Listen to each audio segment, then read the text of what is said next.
clean coal, meaning they're taking out coal, they're going to clean it. Obama.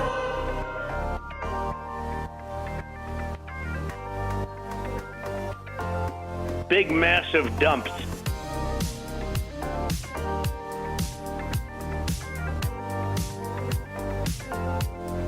Tolerate.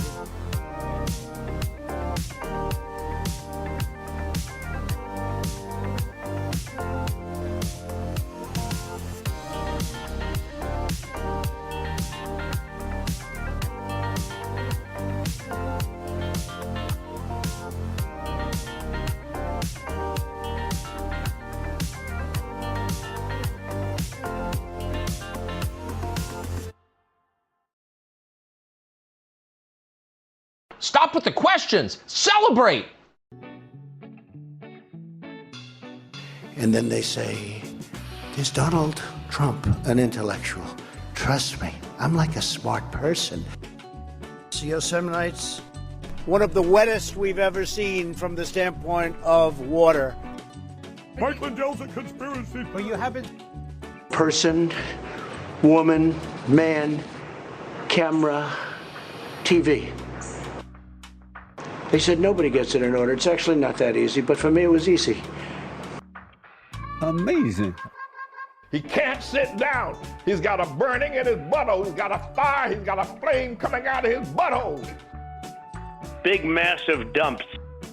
Oh, I have a term for that. I call it corporate communism. Somebody sent me a thing this morning where they're talking about putting the vaccine into salad dressing. You see, this is a simple meme that you would find on the internet, but this meme is very real. You ain't seen nothing yet until you see the flaming butthole. Putting us on our knees to China. They want to make you drink Starbucks every day from now until forever.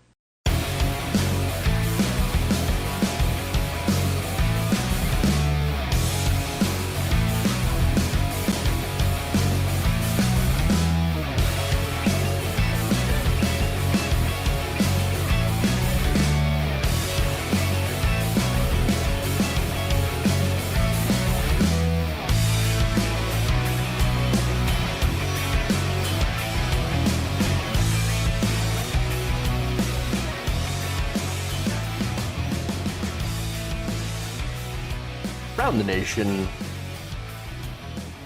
Waldorf Nation. What's up, everybody? It's Tuesday. Yes, nothing super about this Tuesday, but don't worry, we've got a great show for y'all today. We've got, of course, a disastrous interview about Ukraine, of course. Donald Trump talking about Ukraine, and just really, I mean, it's really one of those things where you're glad that he's not in power, and then you think, oh no, he's the front runner for the next election, the Republican front runner. Jesus Christ. So all right, we've got that. We got the N-word. We got Lindsey Graham storming out of a hearing. We have Eric Trump getting angry for no reason at Joe Biden, of course. We got Mike Pillow, and then, of course, we're going to talk about one of the disastrous anti-abortion bills being pushed through in Tennessee. So, all right. Those are the stories that we've got here today. If you haven't already, please like and share the stream. Very important that you do so. I didn't have time to set up my lower third, so we're just gonna dive right into it. Let's go with the N-word. Such a fun story.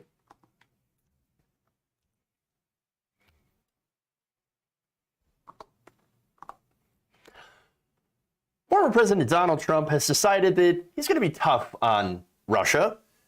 Interesting timing, considering that he has actually no actual power to do anything about Russia. Nonetheless, during an interview, he's going to invoke not only Russia, but the N-word. Take a listen. But I listen to him constantly using the N-word. That's the N-word. And he's constantly using it, the nuclear word. And we never talk, we say, oh, he's a nuclear power. But we're a greater nuclear power. We have the greatest submarines in the world, most powerful machines ever built, most powerful, and they got built under me, most powerful machines ever built, and nobody knows where they are. And you should say, look, if you mention that word one more time, we're going to send them over, and we'll be coasting back and forth up and down your coast. The most powerful machines ever. And they were built under me. No. No. Okay, so look. Number one, I'm actually glad that they clarified which N-word he was referring to.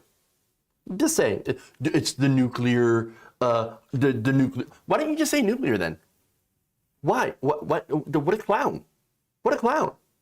I mean, and by the way, getting to his so-called idea, we're just going to take our nuclear subs and we're going to just go across the coast, all along the coastline of Russia.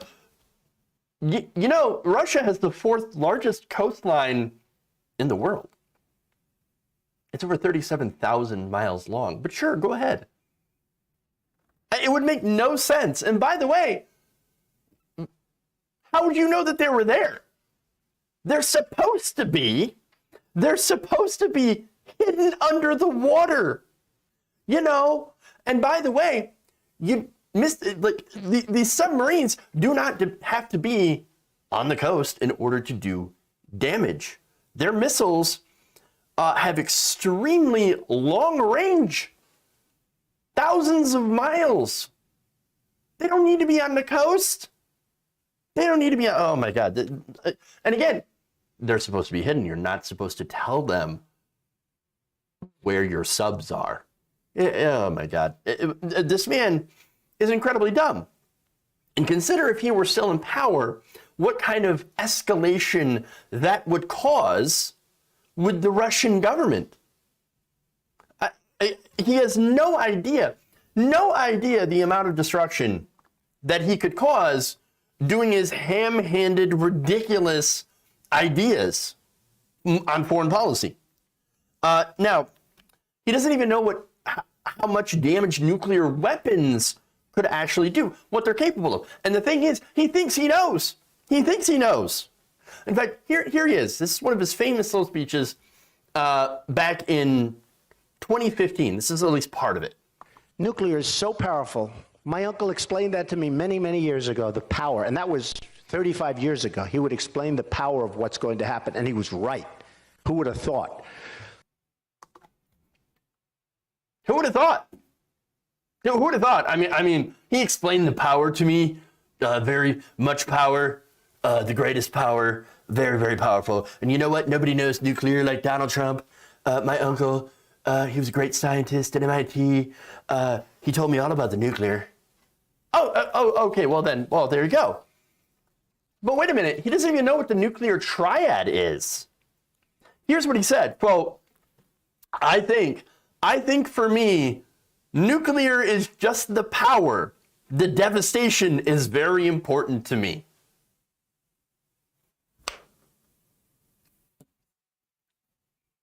You know what the nuclear triad is? It's the ability to deploy nuclear weapons from airplanes, underground silos, and from nuclear submarines. He had absolutely no idea what that was. And he was president for 4 years. And he could be president again. He also, by the way, suggested using nuclear weapons on hurricanes. You know, because that makes sense, right?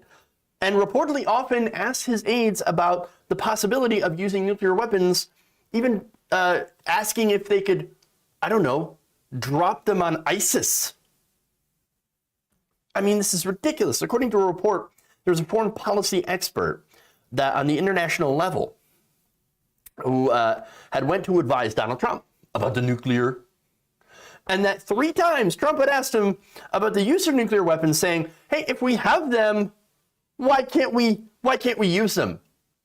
Because you would destroy humanity in the process. The whole purpose of having nuclear weapons is as a deterrent to prevent wars. Because what we have is a policy of mutually assured destruction.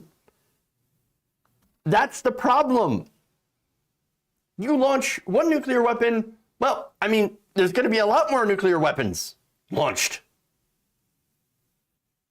Even so, here's this quote about ISIS. When asked by Chris Matthews, where would we drop a nuclear weapon in the Middle East?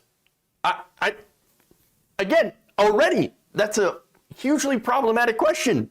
And Trump said, let me explain. Somebody hits us with an ISIS, you wouldn't fight back with a nuke. No, you wouldn't. No, you wouldn't.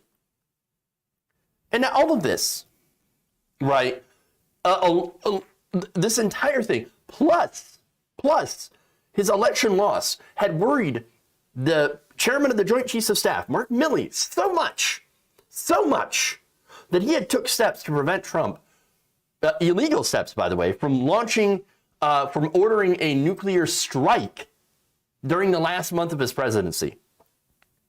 The president, and the president alone, right now, possesses the sole authority to order a nuclear launch. And any attempt to stop them would be literally against the law. Now, I think that's insane. Maybe we need to go and revise that. And I don't know if the Biden administration has done so, but they should. Because Donald Trump's a madman. And look, if it's not him, it could be somebody else. The American people have, again, chosen a madman before. What happens if they do it next time? Again, he's no longer president, thank goodness, but he's a front runner for the Republican Party right now.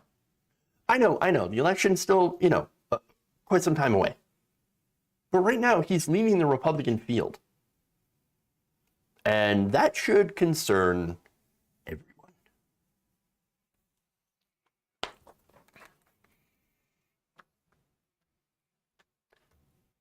Yikes.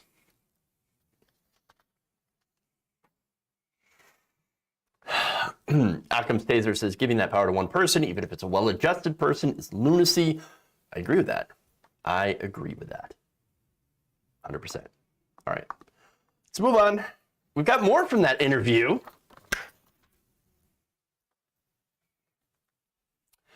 Former President Donald Trump recently gave a series of rambling non-answers to Stuart Varney about what he would do about the situation in Ukraine, specifically to help the Ukrainians fight off the Russians. Here is, well, some of that. So what do you do now? You said you'd maybe do more than just send in the MiG jets. All right. What more? What I would do is we have tremendous military capability. And what we can do without planes, to be honest with you, without 44-year-old jets, what we can do is enormous. And we should be doing it. And we should be helping them to survive. They need other kinds of help. And one thing I do rapidly is that get the oil flowing, because if you reduce the price of oil significantly, that war is going to end. Well, you got to get that oil down. And if you get the oil down, that war is going to end. But let me press you again on what extra military help you would give to the Ukrainians. You say you want to do more than just the MiG jets or the Javelins. Yeah. What more? Well, I think the drones are just as effective as anything nowadays. I mean, they make drones today. We have drones that are just as effective as just about anything in the air, anything you can do in the air. And you can do drones, plus they give back tremendous amounts of information, and the information leads missiles right to whatever the hell target they are, and you don't have to shoot them from Ukraine, so therefore you're being neutral. It's so ridiculous. Look, Stuart, when he goes in and he kills thousands of people, are we going to just sit by and watch? This country will be, in 100 years from now, they'll be talking about what a travesty, what a horrible thing this is. That video actually, from what I cut that segment from, that was 5 minutes of Stuart Varney trying to press him for an answer. Like a direct answer. Okay, what kind of additional aid would you give to Ukraine? Now, he mentioned drones. Well, it turns out we've already done drones. We've actually sent them. This is the Biden administration. Okay, so this is what the administration has done so far. The most recent $800 million arms package to Ukraine included 800 shoulder-mounted Stinger anti-aircraft systems, 9,000 anti-armor systems, including 2,000 Javelin systems, 1,000 light anti-armor weapons, 6,000 AT-4 anti-armor systems, as well as 100 tactical unmanned aerial systems. Now, what are those? Politico reported that is basically kamikaze drones. They'll fly around the area, and they're, autonomous, right? And then when they see enemy armor, they'll literally crash into it and blow it up. Kamikaze drones. So we have sent drones already, and we have sent weapon systems. So all of the stuff that Donald Trump had talked about, we pretty much have done. But again, going back to the other suggestion he has, we got to get the oil flowing. We gotta do the oil to bring down the price. It's not. Look, the price of oil is under $100 a barrel for Brent crude, right? Russia only supplied about 8% of oil to the United States.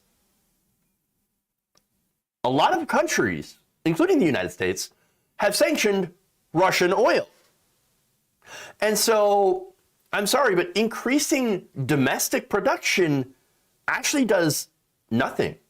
Because what you have here is a situation where you have price gouging by gigantic corporations. That's why gas prices are so high.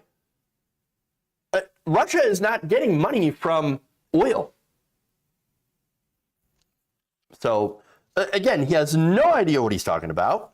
Now, of course, the other thing that he talked about was sending nuclear subs to the coastline of Russia, all 37,000 miles of it, and having them just, go up and down the coastline. That's it. Well, their subs are supposed to be hidden underwater. They don't need to be on the coastline. And they're nuclear subs. That's a gigantic escalation. And so, look, like him or not, Joe Biden is actually doing a pretty good job at threading the needle when it comes to this situation, trying to not get into a direct war with Russia over Ukraine. That's why we don't have a no-fly zone, even though Zelensky is practically begging NATO to do so. The reason that we're not is, and what's going to happen when you have U.S. fighter jets that are enforcing the no-fly zone? They're going to be shooting at Russian jets. That means we're going to have open warfare. That is not what we want. And so, look, Biden is providing weapons and aid to Ukraine, keeping us out of a direct confrontation with Russia, because what you don't want are two nuclear powers shooting missiles at each other. You know that whole mutually assured destruction thing that would destroy the entire planet? That would be bad. To put it in Donald Trump terms, nuclear, very, very powerful, the much destruction, tremendous destruction, the human race completely obliterated, wiped out, gone. I don't think Donald Trump understands that, or foreign policy, or anything. The guy's like a bull in a china shop. And to think that he used to be the president of the United States and is trying to run again. The guy had the nuclear football. And now he wants it again. Disastrous. All right. Are they semi-autonomous drones? The Switchblades? I forget if they were or not. Nonetheless, you look, you have a lot of Turkish-made drones, actually. that are being used in Ukraine against Russian armor. And so, you know, we're not sending like the Predators or anything over there. Predator drones, not actual predators, like Alien Predator. Okay, so they seem to be doing pretty good at taking down Russian armor. So that's good. All right, so let's move on. Let's go to Lindsey Graham.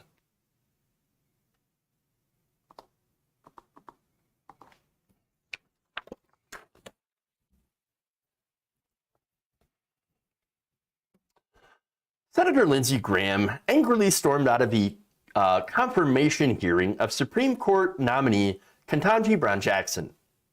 Take a look. I hope they all die in jail if they're going to go back and kill Americans. It won't bother me one bit if 39 of them die in prison.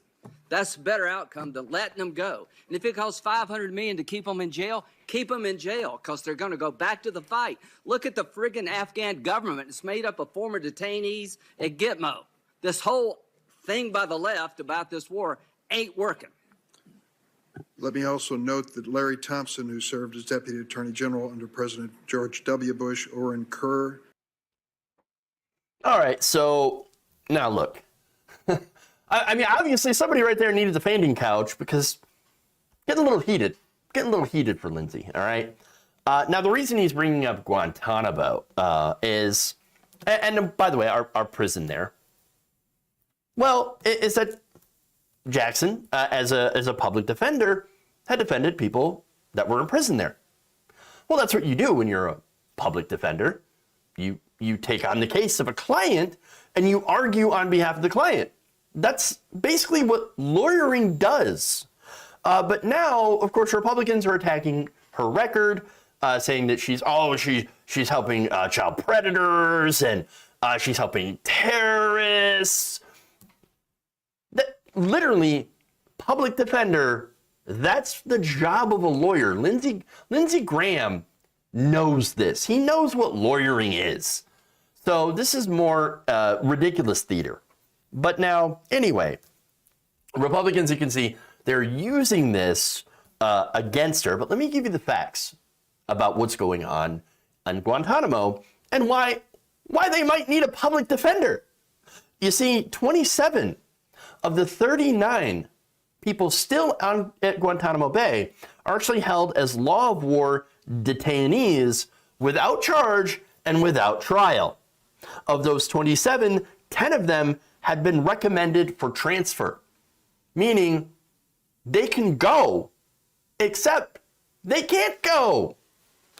Now, upon release, detainees are typically sent to countries that have agreed to keep them under certain security arrangements, as required by the U.S.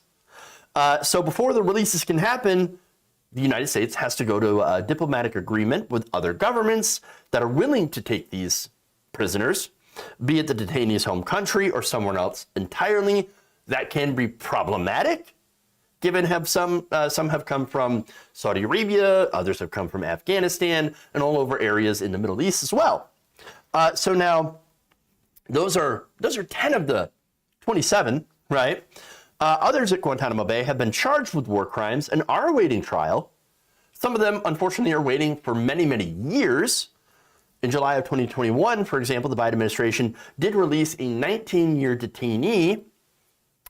So, you know, this detainee had not been charged with anything, no trial, and turns out, oh, look, you didn't do anything.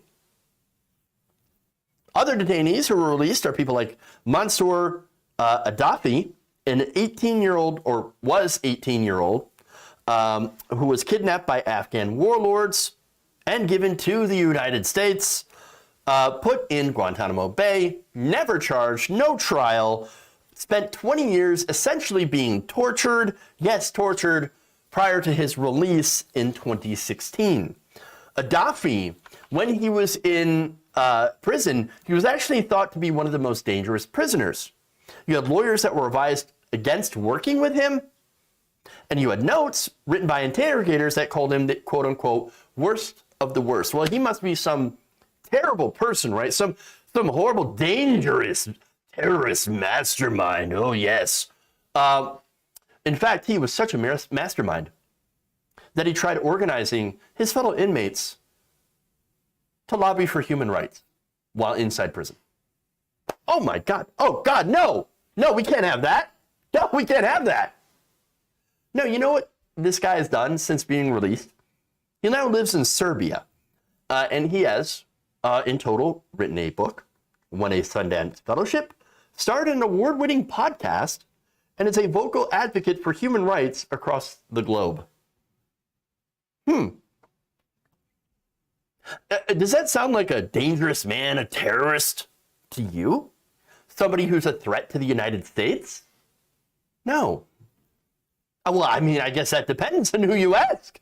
If you ask Lindsey Graham and the military and prison industrial complex, well, there's nothing that they hate more than people who decide to fight for the human rights of people who are imprisoned and to fight against war on terror human rights abuses done by the United States.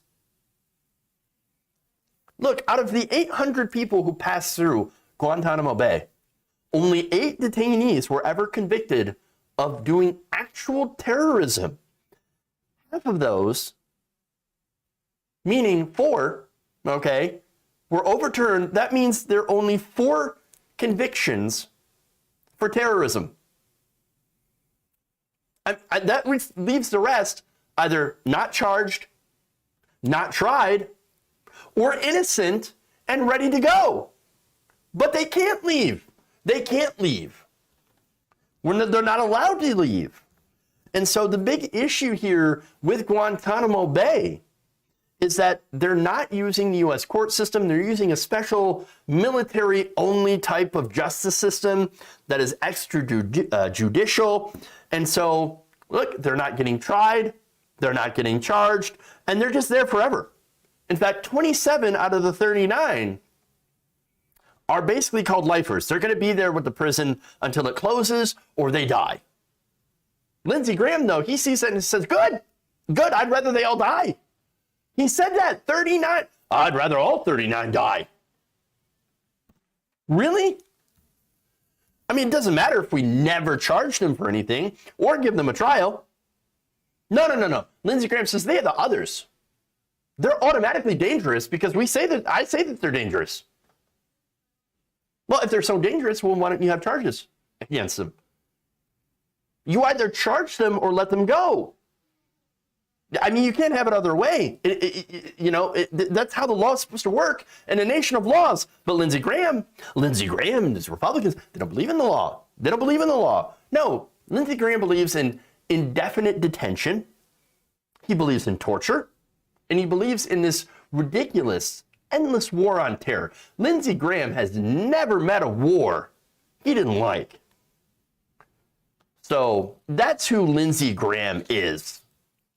He's a warmongering piece of crap. Loves torture, loves the terrible things that we do because he sees them as good. He doesn't care about the law. And again, this entire thing is just for him to basically rage at Ketanji Brown Jackson for being Biden's nominee. Because look, Lindsey Graham had wanted J. Michelle Childs because she was incredibly tough on crime and super, super pro-corporate. And so he wanted her. Biden didn't choose her. And so therefore, he's pitching a fit, raging, and showing everyone what a petulant little bitch Lindsey Graham is.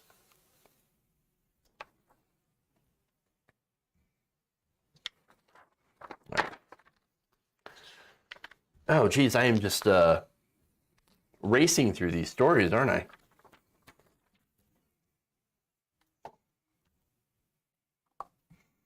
Moving on. Go to Eric Trump.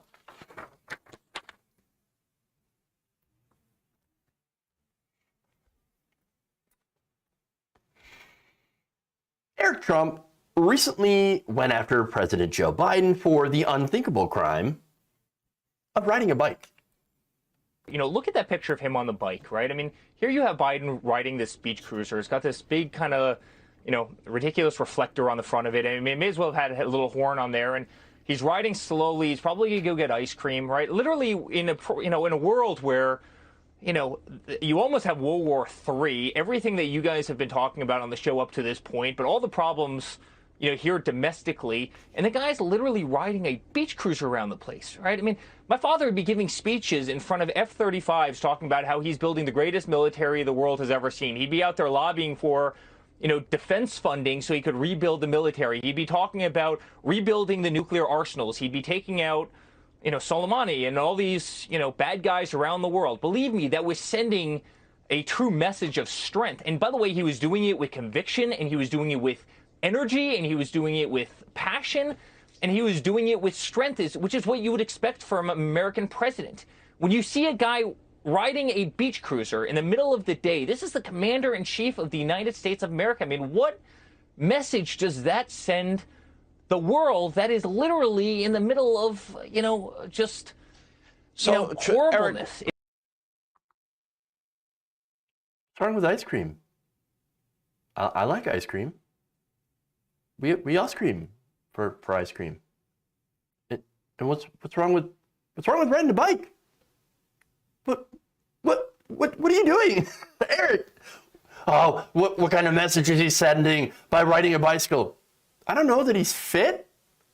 I mean, for a 79-year-old man, not bad. Look, he's just riding a bike. Oh, but you understand, he's not projecting strength. Hey, you know what isn't projecting strength? Crying on Fox News about Biden riding a bicycle. How is that strength? Nobody cries and whines more than the Trump family. Holy shit. It's a bicycle. Is he not allowed to go and get ice cream? No, this is manufactured outrage. I mean, and by the way, we rebuilt the military. No, you didn't rebuild the military. We've always had the biggest military. I mean, it's insane. Look, if anything, we need to cut the military. Trump, and by the way, not just under Trump, but you also had under Obama, Trump, and Biden, you had Congress continuously giving way more military funding than even the presidents had asked for.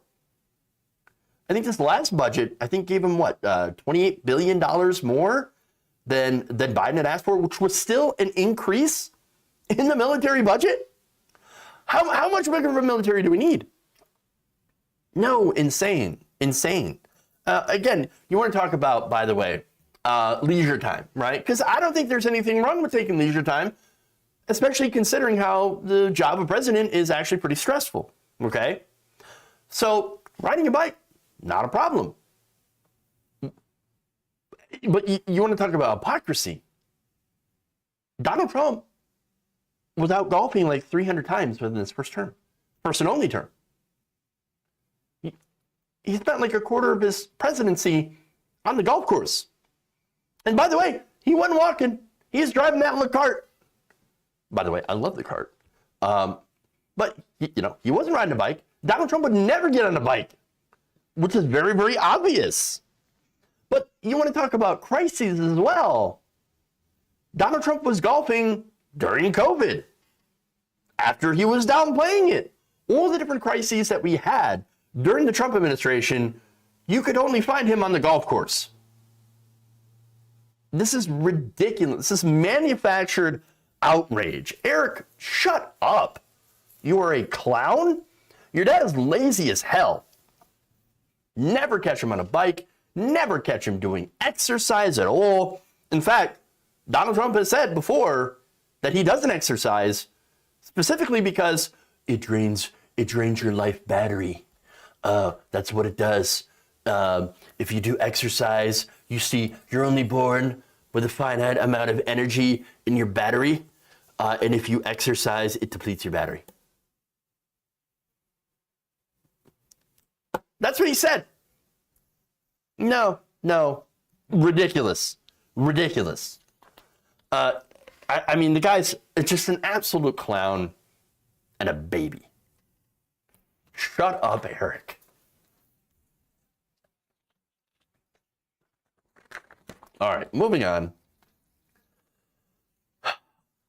We got Mike Pillow, and then we're going to go to a pretty horrible story about Tennessee. So let's do that.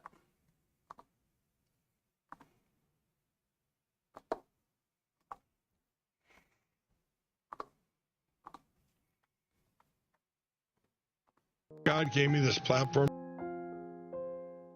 I already know I'm going to win. China did our vote. Biden and Harris would say, hey, we're here to protect the country, and resign. Mike Lindell's a conspiracy. But you haven't. Just forget about the evidence. This was attacked. MyPillow CEO Mike Lindell has yet again another amazing announcement, I suppose, about the evidence, non-existent voter fraud related to Dominion voting machines. So once again, here we go. This is Mike Lindell on Steve Bannon's War Room. Your buddy, is your bestie Sean Hannity finally going to have you back on the show so you can talk about your machines, Mike? Well, I'm going to text him right now. I usually text him and say, hey, Sean, is this news? So I will be texting Sean this morning and say, Sean, is this news? Is this news? The biggest breaking news, bombshell proof. We finally have what's inside the machine. You know, Steve, there was one other time in the United States, and that was Antrim County, Michigan, almost over a year ago now, where they actually had the same thing. Here's inside the machines. They seen all the manipulation, what it done, but what did they do? They covered it up, they deleted stuff, and they discredited, tried to, because they had all the media. This is why it's so important that Fox and Newsmax and Salem Media, just the conservative media, they need to get the word out. That is we are on offense, Steve. I've been on offense, you know that. I don't go on defense. This is what I've had all along. We have got to get the word out on this. It's over, everybody. If we can get the word out to the whole world, it's over. Okay. If they don't put it up there, they are in on it. It can be no other way, because this is the smoking gun bombshell evidence we've been waiting for. Okay, but Mike, hang on. If they don't put it up, listen, Steve. If they don't put it up, I'm going to answer your question. If they don't put it up, it doesn't mean that the evidence isn't real. It means that they're in on it. I don't know. Because it certainly does not mean that the evidence isn't real. We are in another time in history where good is evil, evil is good, everything's upside down. You can't explain why judges never looked at the evidence for a whole year. Wow. Well, it's over. Oh, it's over. Really? I didn't know that it was over. Really, Mike? Really?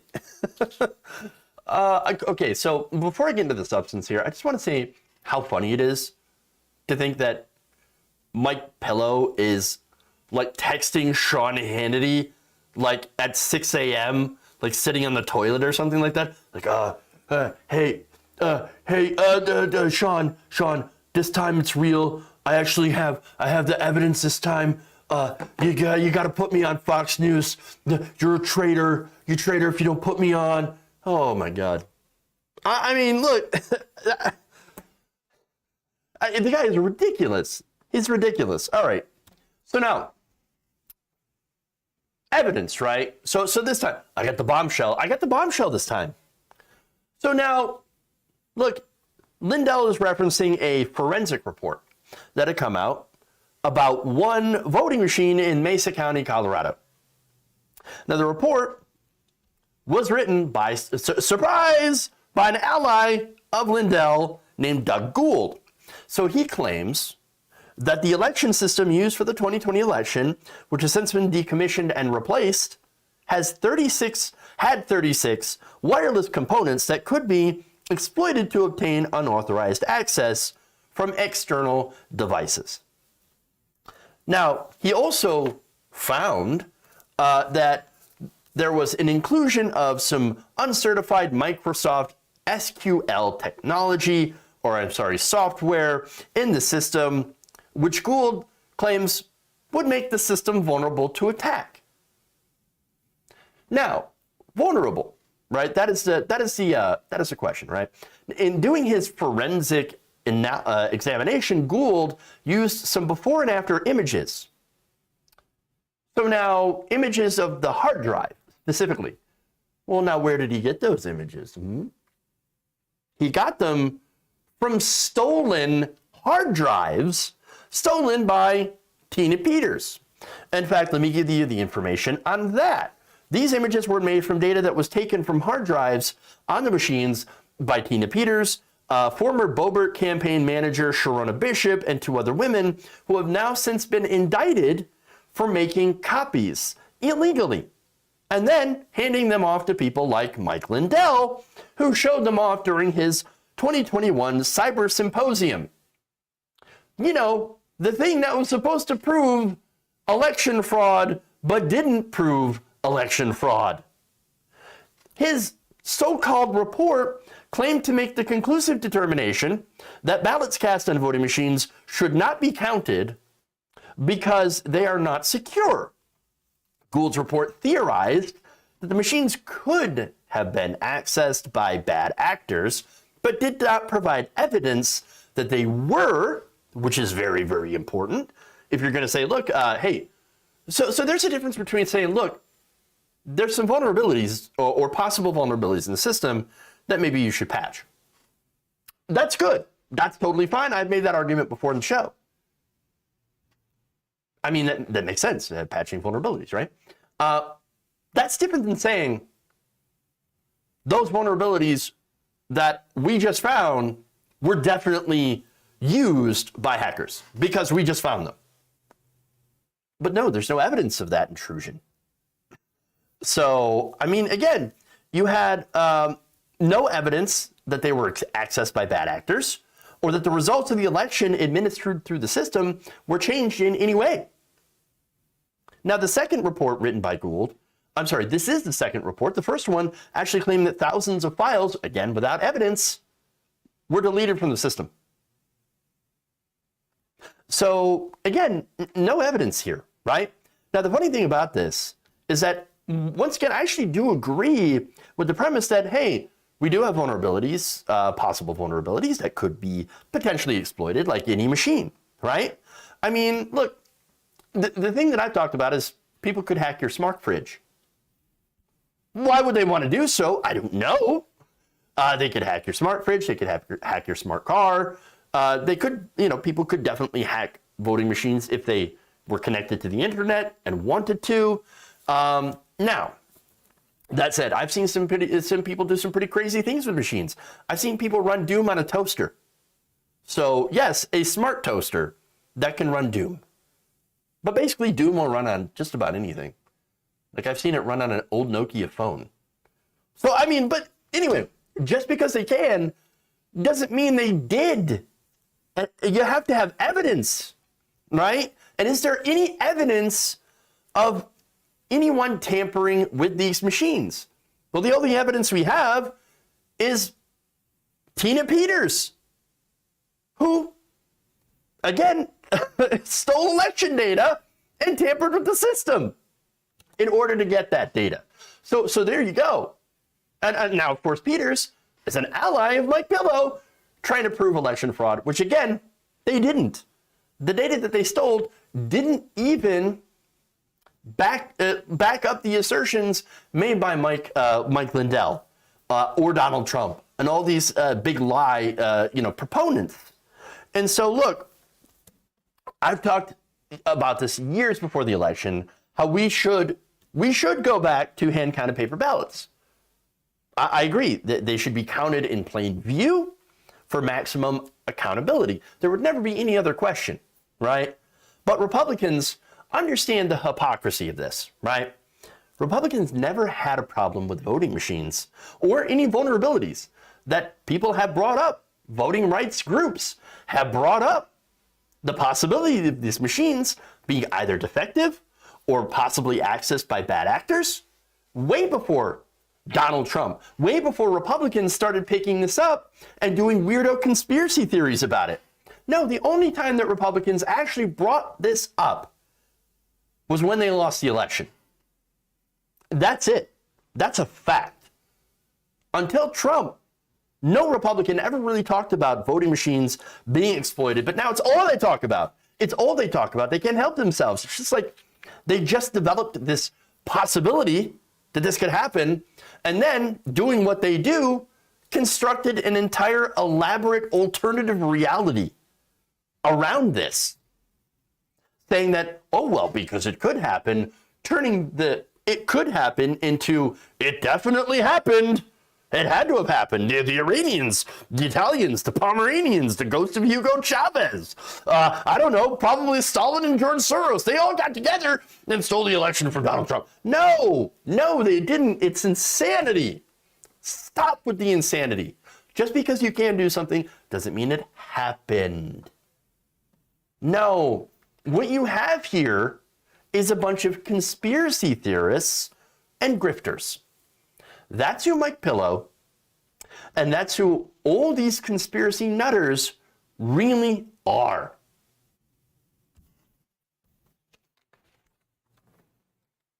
I think I'm fairly clear about that. The Pomeranians are pulling the strings. True. The Russian gazpacho. Oh, really?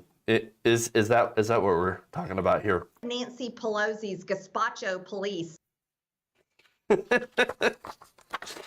All right. Unknown sender, punch card machines better. I don't know. I got a few hanging chads that are not they're not the Giga Chad variety either. So a few of those in Florida. We can talk about that. All right. I knew those cute little palms were up to something. Man, you gotta watch them. You gotta watch them. They're dangerous. Dangerous little dogs. All right. One more story here. And hold on to this one.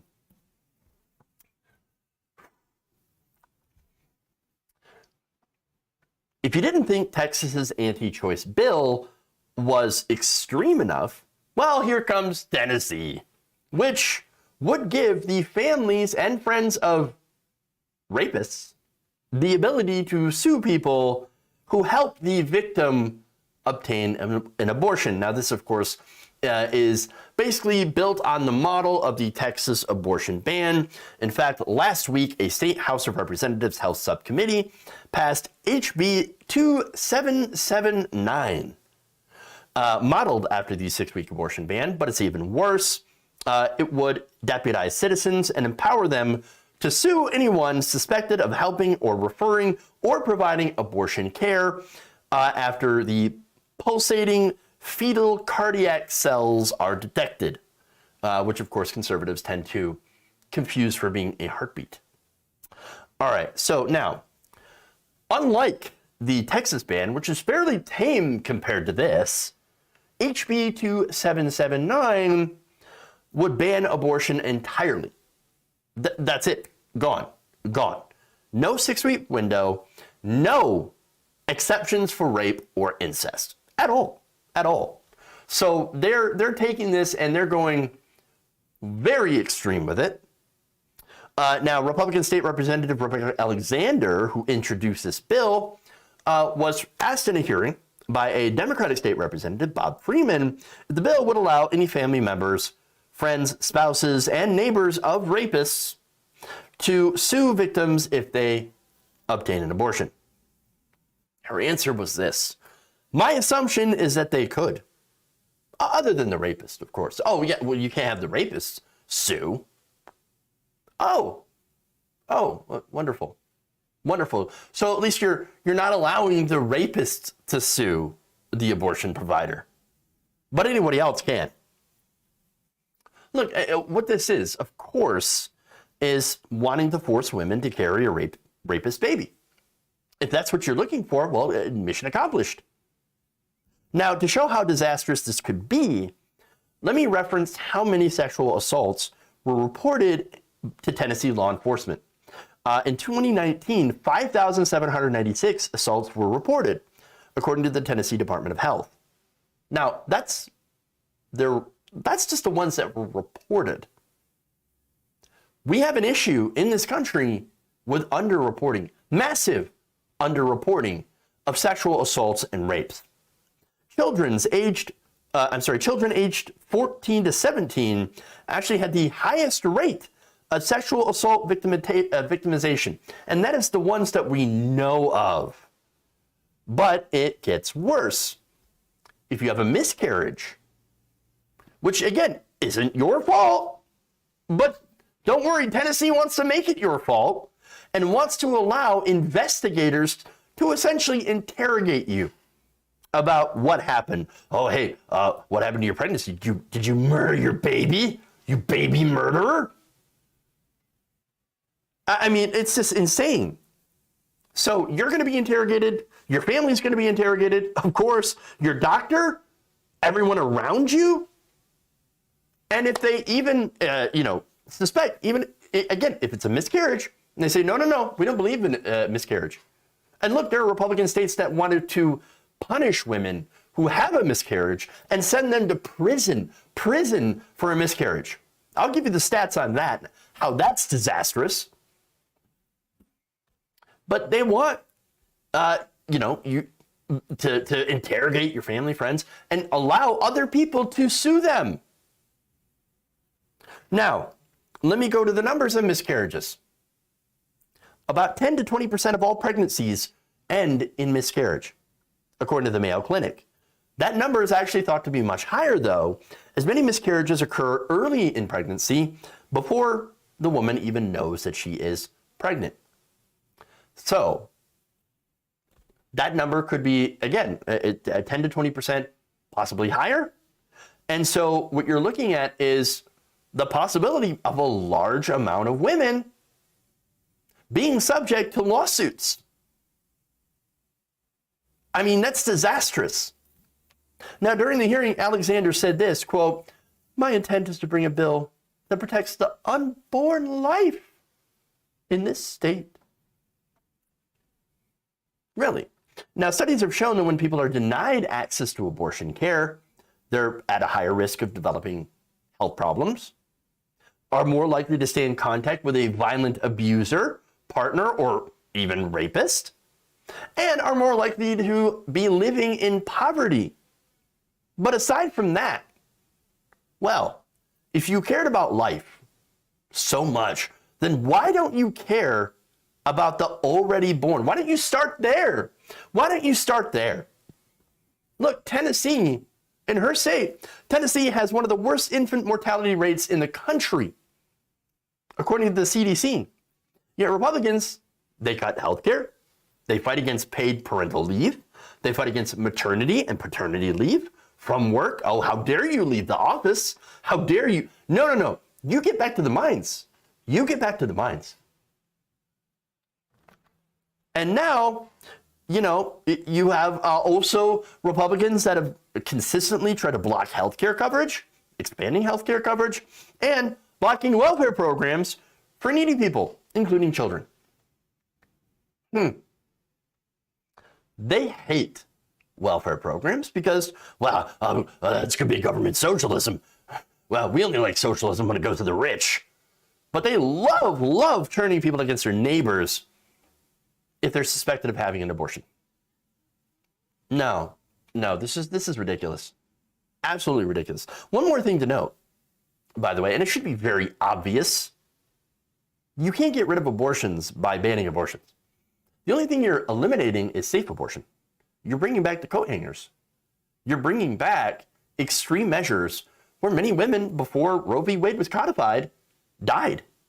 And by the way, and this is a scary thing to note, some of these, they're not even doctors that would perform the abortions. In a lot of cases, that woman was also sexually violated during that so-called procedure. And so what you're doing is that you're going to back alley abortions that are incredibly dangerous and put the woman's life and the child's life, the fetus's life, in danger. So, you know, that's what they're doing. That's what they're doing. And by the way, a recent University of Texas study on the Texas 6-week abortion ban showed that while the number of abortions obtained in Texas had declined, the number of Texans traveling out of state in order to receive abortion care increased nearly 1,400 each month. But wait, there are states out there, like Missouri, that want to put a stop to even that. Yes, women leaving the state to go get abortion care elsewhere in places like California or Oregon. In fact, Representative Mary Elizabeth Coleman of Missouri is pushing a proposal that would allow private citizens, again, to sue anyone who helps a Missouri resident have an abortion, even if they don't live in Missouri. So what happened to states' rights? What happened to that? Oh, it doesn't exist if we want to actually do something. They also want to ban abortion pills being sent, again, from other areas, other states, other parts of the country, from arriving in Missouri via mail, U.S. mail. So here you have another example of just the all-out assault on women's reproductive freedom led by Republican politicians. So extreme that, again, you're giving more power to the rapist and the rapist family, re-victimizing the victims, and allowing people to police other people from who aren't even in your state and sue people. And what they're doing, and this is why it's so insidious. You have this set up as a way of like saying, oh, well, it's not the government that's doing this, that's punishing abortion providers. No, it's private citizens. Where do you think some of these lawsuits are coming from? Conservative organizations that have collected money from so-called pro-life groups or are pro-life groups that have taken money from fundamentalists and large, right-wing organizations in order to fund these lawsuits against people. They're trying to litigate abortion out of existence. And now turning your neighbors, your friends, family, other people against women, against each other. This is insane. This is gross and disastrous. So much for being pro-life or pro-freedom.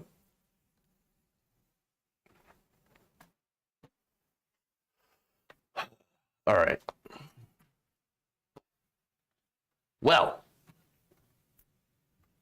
that's, sorry to leave you off on such a terrible note, but that is a story that is just horrifying. Absolutely horrifying. All right, so that's all we've got. I guess blissfully, right? I don't think anybody can take any more bad news. But anyway, let's read some super chats before we head out. Jonathan Leiter says, it's Miss Graham to you, and I had the vapors, sir. Gabby Mathis, unfortunately, not a fan of Mike Pillow, not a fan of Pillow Talk. That's unfortunate. Will MC, thank you for the very kind $5. And I like tacos. I like tacos. Says, be sure to like and subscribe, everybody. Well, thank you. I appreciate that. I do appreciate that. Do you think these Christian extremists would feel the same if Muslims wanted to pass these laws? Look, the right wing, the far right that's pushing this, they basically pretty much agree with the ultra right wing Muslims and the fundamentalist government. The only thing that they don't get along on is the fact that their religion is different. But they believe in all the same things. No rights for women, no rights for LGBTQ people. I wouldn't say white Christian men because obviously other countries, but because they don't like brown people or Muslims, but they essentially believe in the same things, the fundamentalists of a feather.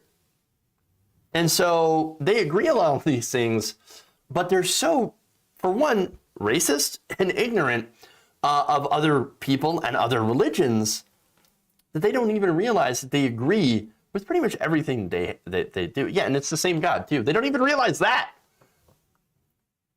It's ridiculous. But, yeah, I don't know. The whole thing is just terrible. These people are awful. Okay, so Twitch here. Let's go to Twitch. Occam Savior, thank you for giving out 2 community subs. Really, really appreciate that on Twitch. Thank you so much. Some Twitch stuff I didn't get to yesterday, by the way. John's Venn Diagram of Desire. Thank you for resubbing for a month of Tier 1 for 17 months. Thank you. And Ravaging Wolverine, thank you for resubbing with Prime. Really appreciate that. All right, so that's it. Oh, and Rora Sarah Beth, also thank you for the bits. Really, really appreciate that too. All right, everybody. Thank you. Love you all. Have a great day. Again, don't forget to like and share. Really, really appreciate it when you do that. Helps us out tremendously. And stay safe, everybody. Have a good night. I love you all. And remember, change begins with you. Good night. See you all tomorrow.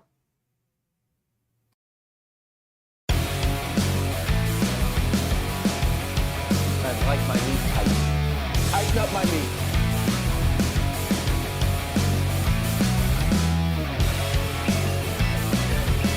It's like a shark tornado, except with the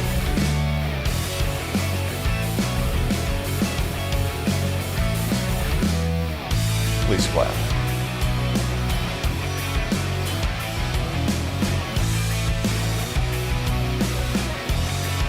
Sexual anarchy.